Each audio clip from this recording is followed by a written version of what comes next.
Hey guys, this is Rob Gonzalez from PereGonza the attorneys, and I have something really important to talk to you about. I'm getting a lot of calls from friends of mine that are really concerned, and I'm really concerned. You know why? Because their bosses are stealing from them. Yes, they're stealing money from their checks. How are they doing this? Guess what? They're classifying them as a 1099 when they should be classified as a W-2.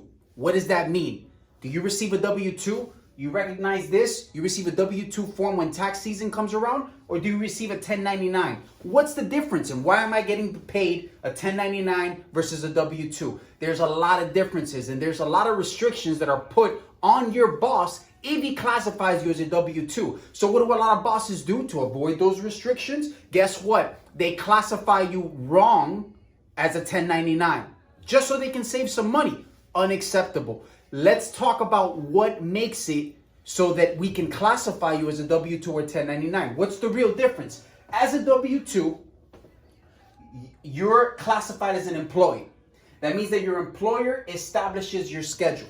So, do you have to clock in? Do you have to clock out? Is there a specific time that's set for your lunch? Is there a specific time that you're supposed to be working on certain tasks? If that is the case, then you are probably an employee. What's something else? Collect taxes. When you are a W-2 employee, your boss needs to withhold those taxes and pay a small percentage of those taxes because you're an employee. This is probably the biggest reason why, especially in Miami-Dade, they classify people as 1099 erroneously so that they can avoid paying those taxes. What's something else? Let's talk about overtime pay, because this is another huge reason. And I see this a lot in the restaurant industry, right? Overtime pay means that if you work more than 40 hours a week, your boss needs to pay you time and a half. Let's say you make $20 an hour.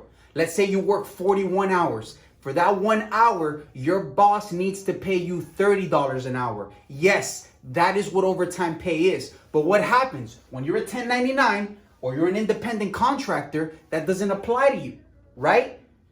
Just because your boss says that you are a 1099 doesn't mean you're a 1099, okay? They don't make that determination. These factors make that determination, okay? So let's talk about something else. Employer has control. And this is the biggest reason that you can see as to why you're an employee. Do you have to wear a uniform? Do they require you to wear a uniform? Do they require you to use their tools? Right? Do they have full control of everything you do all day, every day? Because if they do, then you're probably not an independent contractor. More likely than not, you're an employee following orders from your boss. Does that make sense? Okay, let's talk about a 1099. What's an independent contractor? An independent contractor is somebody that owns their own business, right? They are their own boss, right? So this happens a lot, like let's say with barbershops, and there's a huge debate in the legal community about barbershops. But in a lot of barbershops, you rent your chair, right? So if you rent your chair, you're your own boss. So you can share their services. That means that you can work at this barbershop or you can work at another barbershop, right? That's what an independent contractor can do, because they're independently contracted to be their own boss and work wherever they want. Another thing, manage. You have your own tools, right? So when you think about, let's say construction workers, if you're an independent contractor, you should have to bring your own tools. You should have to use your tools. This happens a lot with mechanics as well. Labor laws do not apply. Now, what does that mean? Does that mean that they can discriminate you? No, that's not what that means, okay? But let's go back to overtime pay. That means that you're exempt from overtime pay if you're a 1099 because you're your own boss, because you're operating under your own business, okay? So why am I telling you all of this? I'm telling you this because a lot of times your boss is going to classify you as a 1099, and you're actually not a 1099. You're actually an employee. And the only thing your boss is trying to do is trick you into making sure that you don't collect overtime. This happens the most with jobs that pay minimum wage. Remember, the law decides if you're an employee or a 1099.